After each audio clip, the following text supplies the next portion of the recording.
Саламатсызбы дейт. Саламатчылык. Негизи ассаламу алейкум деп жазсак жакшы болот, машалла. 7-8 айдан бери уйкум качат, врачтардан айыкпадым дейт. 2 күндөн деле уктабай калам, андай деле кыйналбай жүрө берем, кээде эле кыжалат болуп, нервтерим кетем. 2-3 саат деле уктайм, көбүнчө эмне кылсам эмне кылсам болот дейт. Иншалла боло турган нерсеге келдиңиз, Кудай буйрса уктайсыз, ордуна келет. Эми бул уйкунун качышы, бул мындай айтканда биздин эң биринчи сураганыбыз нерсе ушул, байкасаңар керек, уктап атасың беле сурай берем. Уктап атасың беле. Анткени именно ошол маселеде биз карагандарда ушу уйку маселесин көп карайбыз. Айыгыш керек Кудай кааласа. Так. Ассаламу алейкум, менин жолдошум жок. Көз ачыкка барат. Менин жолдошум жок. Жолдошум тура экен. Менин жолдошум көп көз ачыкка барат. 4 балабыз бар. Менден кара дубачыкты дайыма акчасын апасына берет. 4 баланы өзүм багам. Же ажырата албай, акыры өтө кайненемдин эмне кылсам болот дейт. Ажыраша албай. Так. Эми алхамдулилла, машалла, жолдошуңуз барына шүгүр айттыңыз, анткени көбүнүн күйөөсү жок, проблема азыр. Анан кийинки сен 4 балаңыздарга эмнекен адалын рызкы таап бере бериңиз. Сиздин да эмеңиз жакшы. Анан эми күйөөңүздүн сиздин аялыңыз, сиздин балдарыңызды бакпай, өзүнүн ата-энесине берип атканы жакшы эмес. Бир туугандарына негизинде шарият боюнча жолдошуңар, аял киши күйөөсү деп коебуз го, ошол өзүнүн аялынан, балдарынан арткандан кийин анан бир туугандарына, ата-энесине берсе сооптураак болот. Буну унутпаңыздар. Субханалла, негизи эркектин нафакасы, эркек бере турган нерселер көбүнчөсү бул эме болуп эсептелет.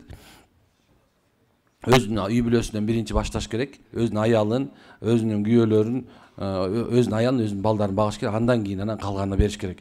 Эгерде алардан артпай атса, бериш шарт эмес, аларды багыш шарт эмес. Бул башталды. Ассаламу алейкум. Норкадан тигилген кийим кийсе болобу? Намаз окугандар. Болот. Намаз окуганда, окубаганда кийсе болот. Ашатылган болсо, эки гана тери ашатылбайт, жарабайт же кийим кылганга. Бул доңуздукан, адамдыкы. Калганын баардыгы тең ашатылгандан кийин таза болуп эсептелет да, кийсеңиздер боло берет. Маша эч кандай проблема жок. Ошол иттикинде кийсе болот керек болсо. Ассаламу алейкум устаз. Атам каза болгондо 5-6 жыл болуп калды. Жыл болгондо байкелери эстелик тургузушту. Болбойт десек дагы фундамент метр үстүндө чоң кайра таш буздуруп алып салса болобу же ал дагы күнөөбү дейт. Жок, эми субханалла, бул нерсе баягы жахилят деп коебуз го, жанагы бизге бир эмелерден калып калдыга, жана орустардан калып калган бир жаман бир адаттардан болгон. Шариятыбызда негизинде таш коюу жөнүндө такыр сөз болунбайт. Белгилеп койсо болот, канча экенин, кайсы ким экенин билиш үчүн гана бир анын үстүнө фундамент коюп же не обязательно. Эски китептердин биринде балким риваяты балким даифпы деп деле коем, мындай алымдар жактырбаган себебиненби деп коем. Ошол баягы эгерде өлгөндүн үстүнө мавзолей куруп жанагындай бир нерсе кылса, ошол мындай майдаласа, канча чаң болсо ошончо күнөө баягы субханалла жаткан адамга жазылат деп айтылат. Пайгамбар саллаллаху алейхи вассалам өзүңөрдүн мүрзөңөрдү мындай эстелик кылып салбагыла деген экен. Ошондой эле менин да үстүмдө пайгамбар айтат, мен өлгөндөн кийин силер мурунку коомдордо болуп менин үстүмө эстелик курбагыла деген экен да. Ошол сенен шариятыбызда жактырылбайт. Анан эми коюп салган болсо, аны талкалап салыш деле не обязательно. Билесиз, анда вандализм деген эме бар. Ошол менен субханалла түрмөгө чыгып калышыңыз мүмкүн. Ошондой эмне кылабыз эми? Негизинде өлгөн адамга итке темирдин эмне кереги бар дегендей эле, өлгөндөн кийин анын үстүнө 27 метр куюп койсоң дагы пайдасы тийбейт уже. Только зыяны болот. Ошондой. Негизинде жер жүзүндө бүт жердин баары мүрзө да. Мисалы, ушул эле 8 миллион эле кыргыз жашаган дешебиз го, туурабы бизче. Мына кыргыз укмуш дүйнөсүн багынтып алгандай сүйлөгөндө арийбиз, анан тигиндебиз, анан Гитлерден кыргызды парад бастырмак экен, анан тудумусун жаллан адам ата кыргыз болуп кеткен деп баштайсыз го. Ленин да кыргыздын жээни экен деп акыры эмне кылам билбейчи. Ошондой нерсе эмес да, бул жер жүзүнүн баары тең мүрзө. Бул мына пайгамбар айтканда кадам астында 2000 адамдын сөөгү бар экен деп айткандачы. Эми анын баары мүрзөгө отурган болсо, ал жер жүзүндө баса албайт болчубуз, туурабы? Ошон үчүн өлдү калды, шарият боюнча бир акыркы кадам 25 жыл мурун коюлган болсо ошол жерде алабыз да түздөйбүз дагы, мынакей ошол жердин үстүнө жанакы айдоо аянт кылып салабыз. Ушундай. Эми өлгөн адамдын өз шору дегендей өлдү кетти болду, субханалла. Бирок акыйкаты о дүйнөсүндө сурагы болуп атат деп эсептейбиз. Ошондой койбогон жакшыраак. Жакшыраак эмес, жакшы. Койгон арам.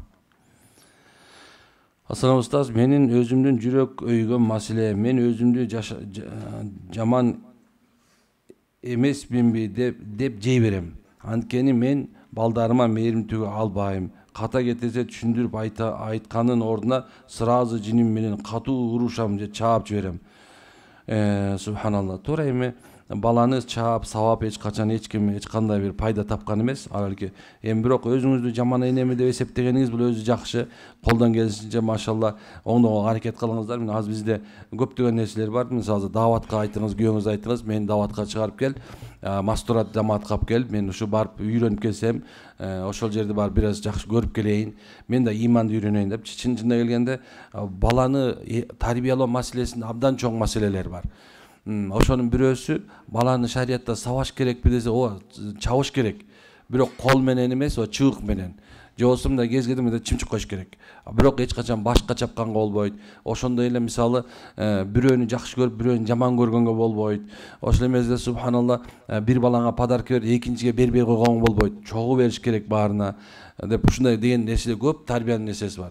Анан баланы басынтып, мен да тамашалай берем дайым. Бизде кээ бирлер, мисалы эркектер кыздын жанына барып, кудага түшүп аткан мезде да сүйлөй элбей туруп деп коюпчу. Эмне үчүн дегенде, ал өмүр бою ошон басынып келгенбиз биз. Мындай айткан балага өз оюн укпайбыз биз. Сразу айтабыз, отурчу, башын утпай дейсиз. Отур. Эмне?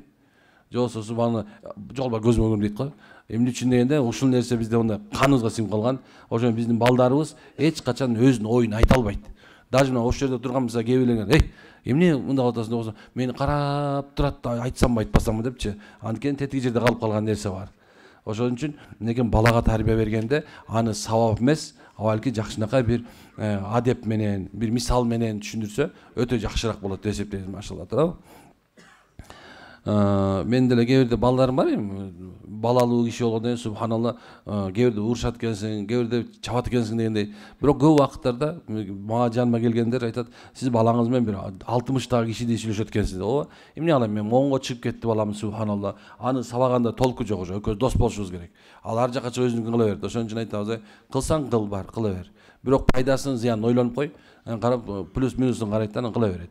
Ошого жараша кээ бир убакыттарда тандоодагы үйрөткөн, тандап үйрөткөн жакшыраак болот, Анан сабай бермеңиз, бирок өзүңүздү оңдогонго аракет кылыңыз. Асан устаз, менин үйүмдү тазалайын дедим эле. Бишкекте турам. Шакирттерден жибериңизчи, сураңыз дейт. Так. Клининг центрге барыш керек. Клинингтер бар, телефондон берип коюн. Эми үй тазалоо деген маселе туура. Бул өзү бидаат. Шариятта айгибай катуу нерсе эмес. Бирок мен көчөндө мечиттен үйрөтүп бердим. Кандай кылып үйдү тазалаш керек экен. Үйдү тазалоо деген жана үйдүн ичине эгерде тыкы-тыкы болуп чуркап жана жиндер жүргөн болсо, кирсең башың эле ооруп аткан болсо, же үйүңдө дагы бир кыжаат болуп аткан болсо, анда ошол нерсени мисалы алса, үйрөнүп кылып алсаң жакшы болот. Анан болбосо мынакей телефон коюп коюптур, шакирттер чалат, иншалла барып үйүңүзгө карап көрөт. Сизге жана жамаатыңыздардан Алла разы болсун. Разы билдиребиз. Аллам өмүрүңүзгө ден соолугуңузга береке берсин. Эл менен аман болуңуздар. Рахмат, машалла. Ассаламу алейкум. Дем салган баланы жактырып калсаң, эч кимге айтпай эле тахажжуд окуп дуа кылсаң болобу? Болот, машалла. Аны болочок жолдошум болсун каалайм эле. Өзүмө да 5 намаз окуйм. Рахмат.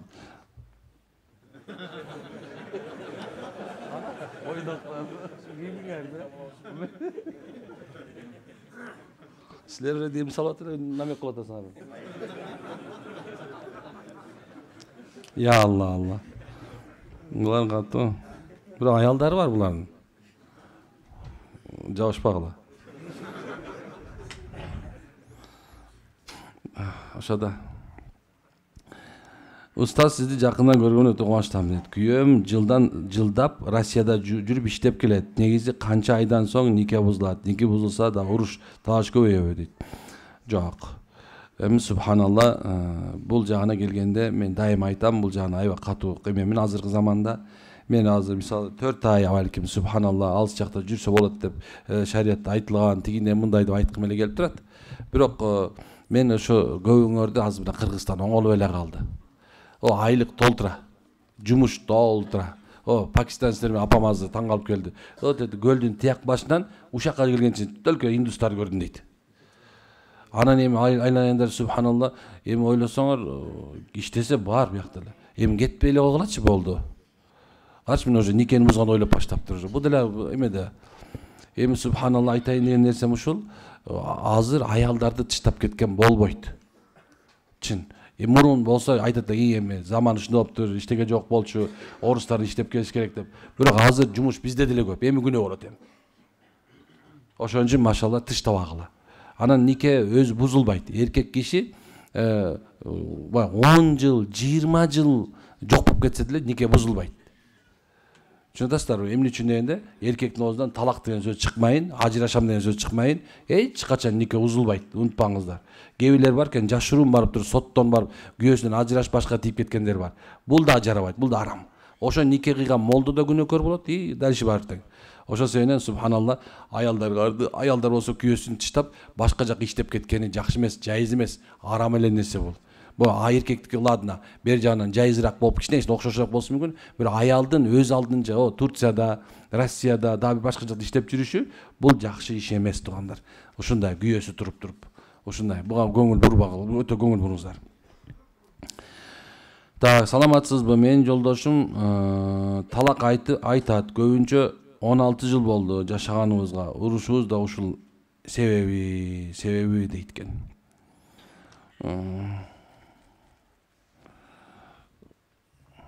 Эми эгерде субханалла бир талак айтса, бир талак түшөт. 2 талак айтса, 2 талак түшөт. 3 жолу айткан болсо 3 талак түшүп калат. Анан субханалла 3 талактын эмесине дагы анан улам жылга айтып бере турган болсо, улам менен айтып бере турган болсо, ошон талактын күнөөсүн ала берет. Анан нике үзүлүп калат. Ошон себептен бул жерде маселе чоң. Мунуңарды алып алып, күйөөңө муфтиятка барып, сөзсүз чечишип алышыңар керек экен. Анда чечишпесеңер болбойт. Анткени этият боло, жөн айтып коюп кайра жашай берген болбойт ай. Бул нике үзүлгөн боло эсептелет. О, руханий деп коткон, о тиги маанавиятта нике жок ал. Субханалла, эркек аял болуп жүргөнүңөр менен. Менин жакын адамым жалган жала жаап туугандарым менен мамилемди бузду. Кеңешиңиз. Сиз тууганчылыкты кура бериңиз. Жалган жапса дагы болду. Кыңгырыш 40 жылда билет болду. Сөзсүз акыр түйү ар бир нерсе билинет. Мен ушу точно билем да. Канча адамды субхан кылабыз. Кыңгырыш 40 жылда билинет. Жала жапканда билинет. Көчөдө айттык, чоң күнөөлөрдүн ичинен андан да чоң болгон 3 күнөө бар деп айттык. Ошонун бирөөсү субханалла Аллага шерик келтирүү. Экинчиси болсо ата-энеге тоң моюндук каяша кылуу. Үчүнчүсү болсо бул жалган сүйлөө, жалган күбөгө өтүү. Демек айтканда бирөөнүн үстүнө жала жаап, бирөөнү жамандап, аны бузуп, анан кийин кайра тияганда бирөөнүн жашоосун бузуп коюп, өзүң жыргап жашайм деген ал болушу мүмкүн эмес. Баягындай жашоо бумеранг дегенде эртең кайра төбөңө бир тиймейин эч качан адам өлбөйт. Унутпаңыздар. Бирөөнү бир жолу ушактадыңбы, сени сөзсүз адамдар 2 жолу ушактайт. Бирөөнүн аброюн бир жолу төктүңбү, Алла сени шерменде кылмайын, жашооңдо өмүрүңдү албайт. Унутпаш керек, бул точный болот. Гарантия менен айтам. О, Жалалиддин Руми рахимулла айткандай субханалла, жала жаптым дейт, баланы башыма жаптым деген экен. Ошон сөзүн ушундай нерсе. Жала жаптыңбы, баланы башыңа жаптың болду. Ал бала үстүңө келет дагы, ошо менен сени жок кылмайын болбойт. Ушундай. Жолдош тандоодо кантип алданбоо, адашпоо керек. Азыр 3 балам бар. Уже бир жолу адашыпсыз да? Эми азыр адашпаш үчүн субханалла мындай карап, ар жак бер жакты карап, ойлонуп, ошол субханалла сиздин балаңызды таба турган, бага турган, балага таргалай турган болгондой караңыз эми. Негизинде өзү субханалла жашоодо ушундай нерсе. Кээ бирлер эми мындай жаман көрбөгүлө, кээ бир эркектер өзүнүн аялын, балдары тура турган болсо деле эмне экен, кандай бир кемчилик таап, ошол нерсе менен субханалла мындай кемчилиги жокtu издегенге тапканга аракет кылат. Унутпаңыз субханалла. Башканы алдың, андан 2 эсе кемчилиги менен кошо аласың. Кетирип тигини жок кылып, анан кийин башка менен рахат алып, кайф жашайм деген жок ал. Мүмкүн эмес ал. Аялга деле ошондой. бирөө жок шүмшүк сен мага гүл бербейсиң, анан тигинтпейсиң, внимание кылбайсың деп туруп, анан бирөө внимание кылып жүргөн бирөөнү көрөсүң, анан ал вниманияны кылат бир нече күн, анан без внимания каласың уже.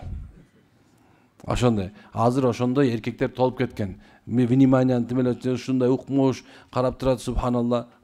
Ошондой. Ошол себептен мынекен азыр өтө оор. Жолдош тандаш да оор, аял тандаш да оор. Бирок кыргыздан илгертен сырда кана деген нерсе бар. Сырда кана жерин алыш керек деген сөз бар. Мал алсаң да керек болсо сырда кана жерин аласың. Көкмөөнү берип койбосун деп турабы? Ошон үчүн атасын, энесин карап, билгендерди карап тигинин кызы бар экен, тиги жакшы кыз атат, ата энеси жакшы деп туруп, машалла ошонун кызын алгыла, ошонун күйөөсүнө бергиле. Ошондой эле күйөөдөн чыгып келгендер да ошондой кылгыла. Сырда кана жерден. Кара, субханалла, күйөө аялы каза болуп каптыр. Мынча баласы каптыр. Мен ошого эне болуп берейин деп барып тии керек болсо. Кээ бирлер бар турабы? Эптеп тиип алгандан кийин анын балдарын өгөйлөнүстүрүп, күнүгө сабап кылып, өзүнүн балдарына тамак берип, күйөөсү барда тигин жакшы карап, андан кийин күйөөсү жокто субханалла тигилерге жана концлагер кылган аялдар толтура. Андай аялым болбо. Мына. Мына плюс минус жагын айтканда көп нерсе чыгып кетет азыр. Шариятыбызда бир сахаба үйлөнүптүр. Кетип барат, караса пайгамбар мындай карап, жаш караса жаш бала, эмне үйлөндүңбү деп тур, үйлөндүм. Мына үйлөнгөн аламат билинип каптыр да.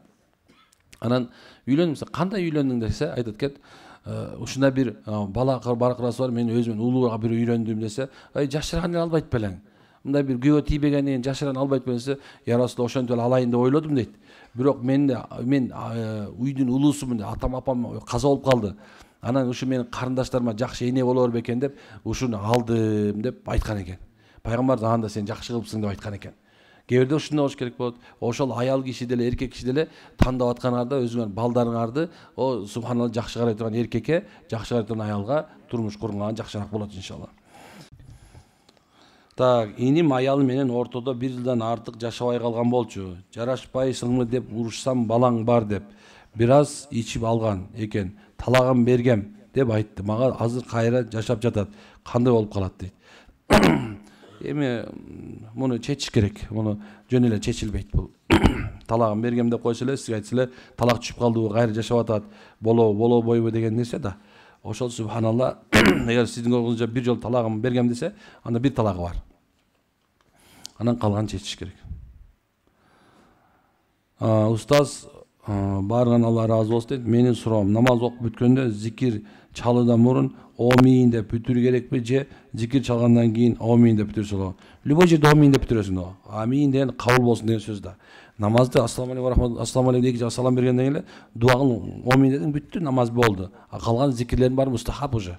Аны кылсаң сооп табасың, таппасаң кылбасаң күнөө болбойт дегендей. Мисалы намаздан кийин зикирлердин фазилети кандай? Биринчиси. Кимде намаздан кийин Роббана атина фид дуния хасана ва фил ахирати хасана ва кина азабан нар деп дуа кылса, Алла таам эки дүйнөнүн жакшылыгын берет экен.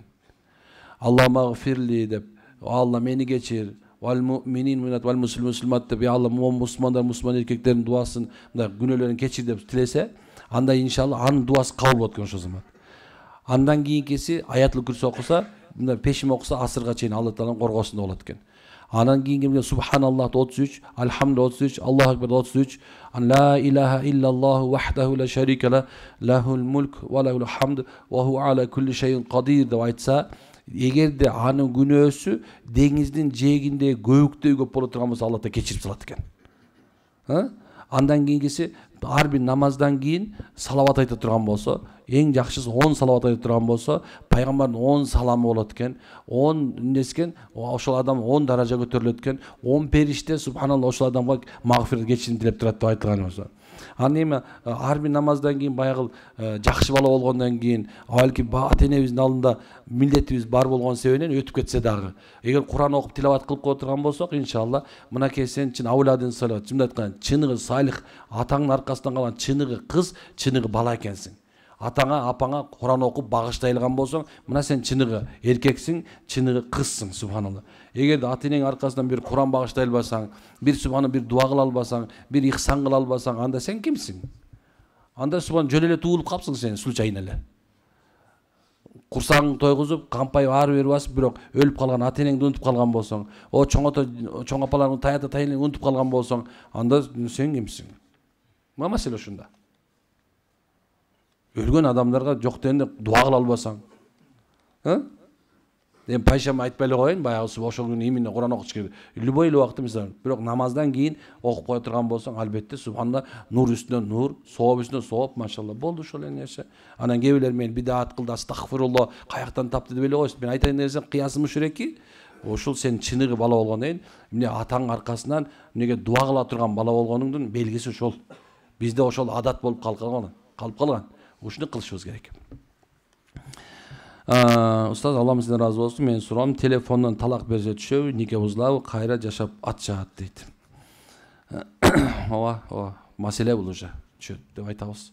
Анан бирок ошондо болсо да муфтиятка барып чечип койгула. Ассалам устаз, суроом, жолдошум менден күмөн санап жеп жатат. Суусаган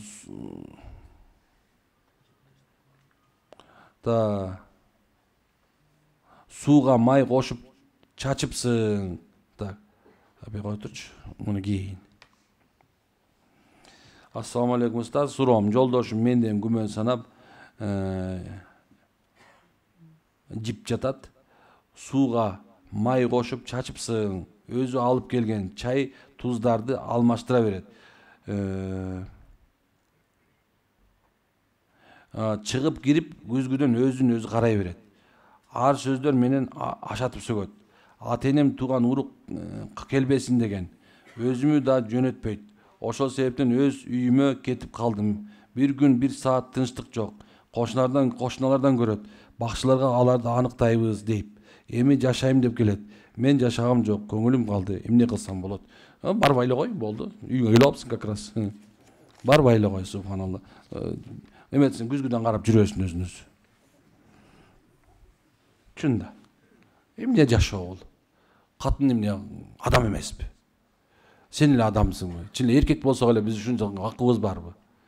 Кээ бирде ушундай нерсе. Мен аял болсо да азыр башкача айтылды. Айтайын деген нерсем ушул. Бул үйүңө бардыңбы айланайын? Эми барбай эле кой, болду. Жүрсүн, бар подозрение кылып жүрө берсин, бар эме кылсын, субханалла. Мындайга андай көрөрсүң, башка аял тийбейт уже сенден башка. Бир дура попалась болду эми. Ассалам устаз дейт, жолдошум менен жашаганыбызга 4 жыл болду. 4 жыл ичинде саналуу күн үйдө чай ичип чогуу убакыт өткөргөнбүз. Үйдө убакыт өткөрүүбүз келбейт. Эмне кылса болот дейт. Рахмат, аркасынан ээрчип алыш керек. Чогуу жүрөсүңөр дайыма.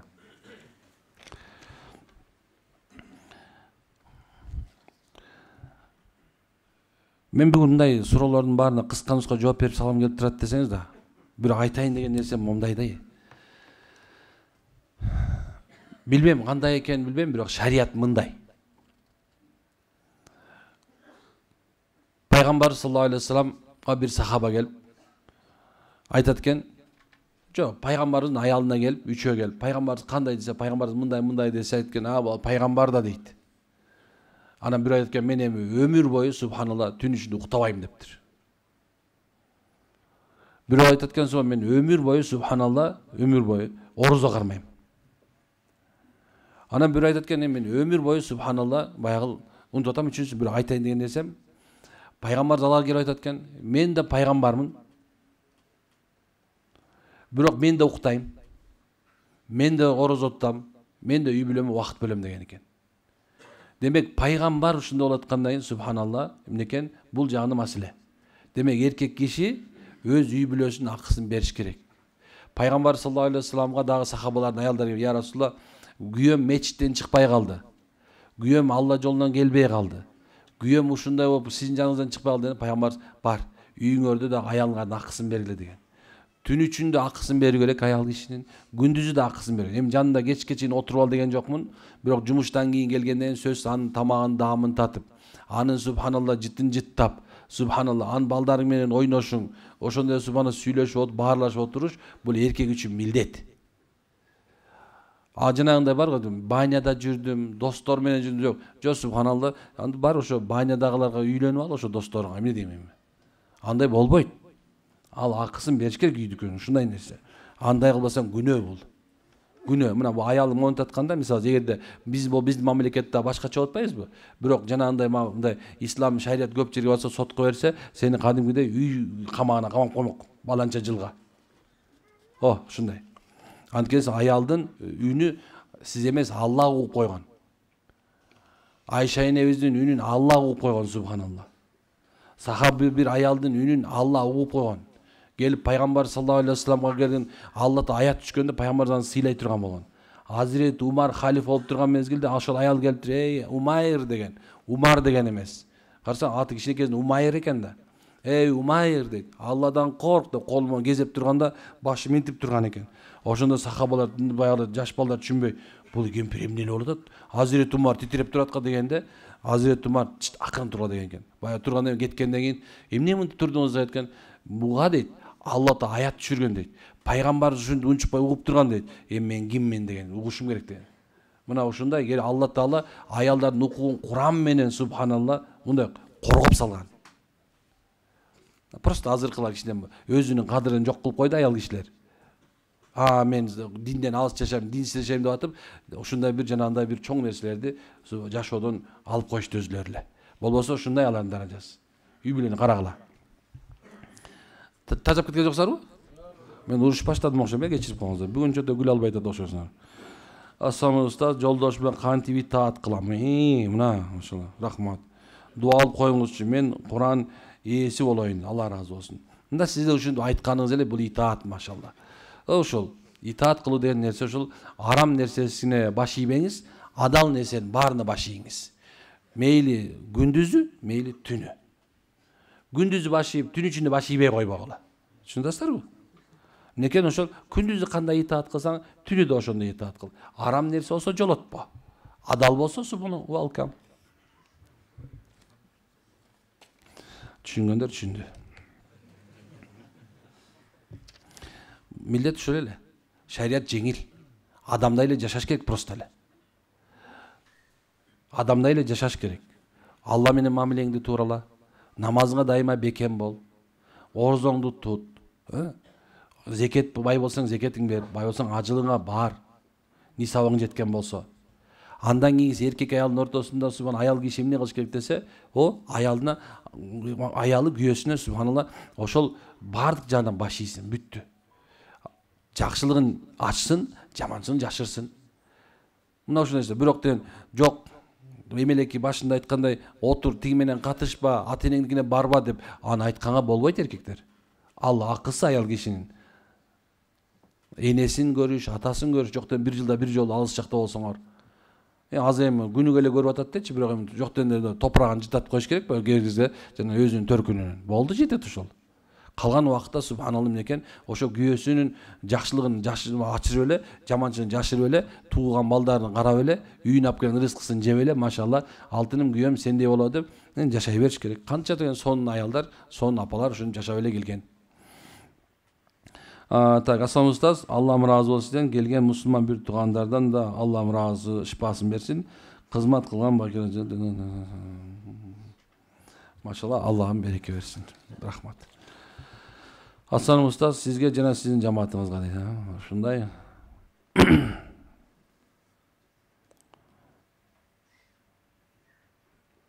Менин аялымдын ата энеси дейт. Кечке чейин мени кызмат кылдыра берет. Бул туурабы дейт. Күйөөмө менен кайнене менен кайнатага сый болуп жүрүш керек го күйөө бала менен. Сиздин оюңуз кандай? Айрыча кайнем через аялыма айттырып иш кылдыра берет. Үйүнө чакырып, огородду карата берет. Суроомо катуураак жооп берип коюңуз сурашым. Урматтуу кайнене жана кайнаталар, түшүнчү какеме катар. Күйөө балдарга кызыңарды бергенден кийин жашоосуна кийлигишпегиле. Бердиңерби кызыңар? Чыккан кыз чийден тышкар деп ата-бабабыз айтып келген. Кызыңарды бердиңер бирөөнө келин кылып, болду эми ошол жерде кызмат кылсын. Өзүңдүн кызматыңды сенин келиниң кылсын, сенин өзүңдүн балаң кылсын. Такыр келиниң да, кызың да, балаң да жок болсо, анда субханалла сырттан жалдап алып кылдыргын. Ошондой. Ал эми күйөө балаңдын моун сага нааразы болуп бар кызмат кылышы, бул өзү субханалла жарабай турган нерсе. Кызды бердик, Кудайга шүгүр, сенин кызыңды бирөө алды. Албай калса эмне болот эле? Ошон үчүн күйөө бала Алса субханалла, илгертен айтып келгенде күйөө баланы пайгамбар сыйлаптыр дейт.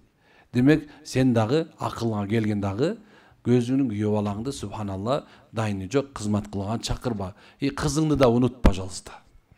WhatsApp'тан кез кезде күйөөңө кызмат кылып атасыңбы? Жакшы карап атасыңбы? Ысык тамак берип атасыңбы деп сура. Мына болду. Сенин ишиң ушул эми болду. Биягын дагы кой, биягын да кой. Чыныгы тарбиялуу кайната кайнене болсоң, мына сенин кыла турган ишиң ушул. Болду. Болдубу? Болду. Ассалам устаз, менин суроом, бизди 30 жыл мурун атабыз таштап кеткен. Мен азыр турмушум ата-энемдин турмушунун кайталанып жатат. Жолдошума эмнеге бул турмушту тандап жатасың деп сурадым. Ал айтат, мен кайын атама тарткам деп атат. Мен атам үчүн чыдап макул болдум дейт. Эркектерге айтарым, кайтар дүйнө аманатка кыянатты сабагыла деп. Рахмат. Сиздин биякта атаңыз менен сиздин күйөөңүз эмне тиешеси бар? Жок, мунун тиешеси жок. Просто күйөөңүз ажырашкысы келип атат, болду. Эмне тиешеси бар муну менен? Турмушун кайталанып атат, субханалла, тигинтип атат, мынтип атат. Жок, андай дебегиле. Ар бир адамдын тагдыры бөлөк. Бирөөнүн менен бири окшошуп калбайт негизи. Бирөөнүн үчүн бирөө жооп бербейт.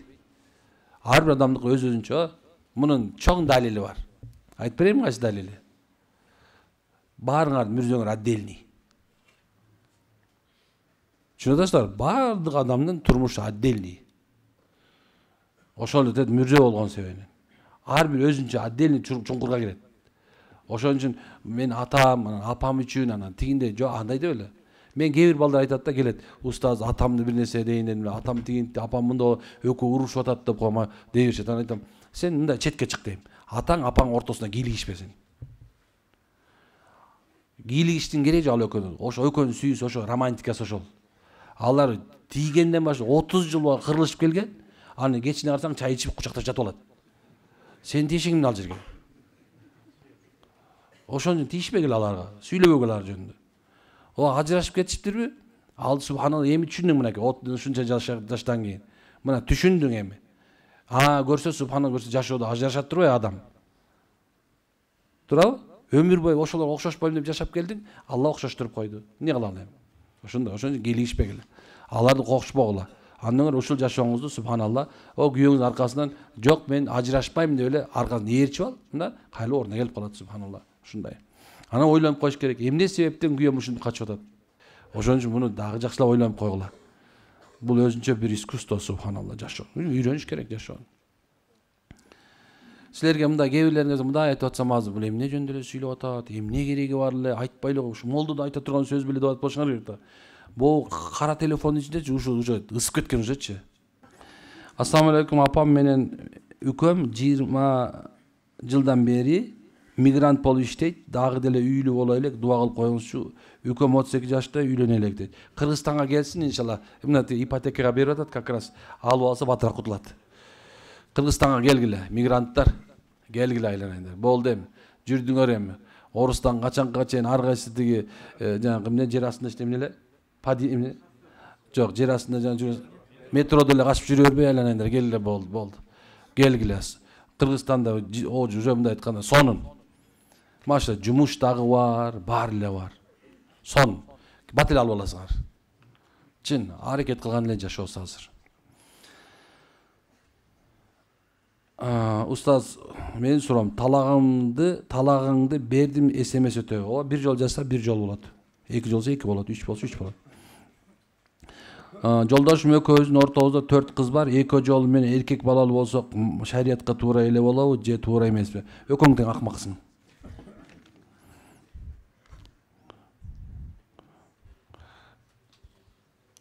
Кыз дагы бала.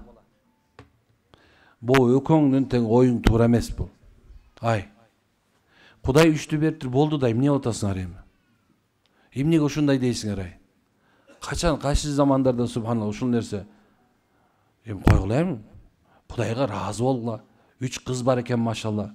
Кээ бирлер өмүр бою баласыз өтүп кетип атат. Мындай айткан жана мындай кандай десем эмне деп койчуңар, мындай кандай десем кээ бирлериңер акмакчылык кыласыңар да. Эмне кыз киши эмеспи ошондо? Ана түрүлөй эле көмүп салбайсыңар анда мурункулардай болуп. пайгамбар кайсы үйдө кыз төрөлсө мен саламым болсун деп атат. Салам болсун дейт ай. Ошо саламды тута билгиле, Кудайдан тиле, машалла. Көрүп атам 10 балалуу эркекте, эркек эле жалаң 10 эркек баласы барларды көрүп атам мен. Bir kız vardı da görüp atam. Ошо 10 бала кара жерге кирсин дейсиң да. Атың эле калган болбосочу бир нерсе айтайынбы? Сен сөз топтогон нерсемди кимге калтырам деп кыжалат болбой эле кой. Аны өлгөндөн сен силе талап кетишет, проблема жок ал. Кыжалатың эле ошо болот, эптеп эркек бала болсоң, тукум, сен тукумуң калганы менен эмне? Сен жерге киргенден кийин сен адамда миллион мактаса деле баары бир. Аны мына бул дүйнөдө кылып кет, ахиретиң, намазыңды туруп ал, орозоңду кармап ал, зекетиңди берип ал, ажылыгыңды кылып ал. Bir kişiye bir eski 2008 yılki GX minip kalsan hele özün derdeyip basıp kalbayım деп. 25'te min жүргөсүң ne görüyorsun? Derdeyip kalsan, ne kılarım öyle жерге батпай, жерге su батпайчы. Butungdu тазалап кир деп. Ошондой нерселер болбойт бул. Кызбы, алда бала. Сонун болот. Анан Кудайдан тилеп тур. Анан бул экөөгө барбай эле койчу. Экөөнүн маселеси да бар еще. Эгерде экөөгө барганда сиздин өзүңүздүн уруктугуңуз болбой башка бирөөгө салып калган болсо, сенин балаң болбой калат. Бул зына кыл менен төрөлгөн бала болуп калат. Сен өзүңдүн уруктугуң болуш керек. Андай болбосо болбойт. Суррогатная мать деген арам. Зына ал. Менде жүрөктө стент бар, дары ичип жүрөм. Сиздикин кандай кылам? Ушул суроого жооп берип кой. Эчтеке болбойт. Иче бер.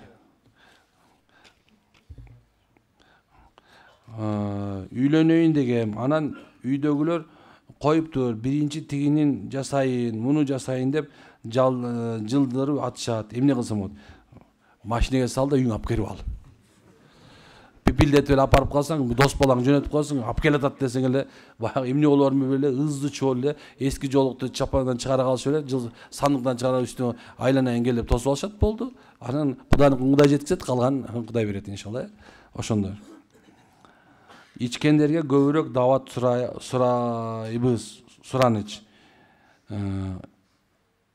Эркектин аялга атаандашы жөнүндө. Бул жөн айтып берди. İçkендерге эмне кылабыз? İçkендерге субханалла акмактын да башы сүкүт, субханалла.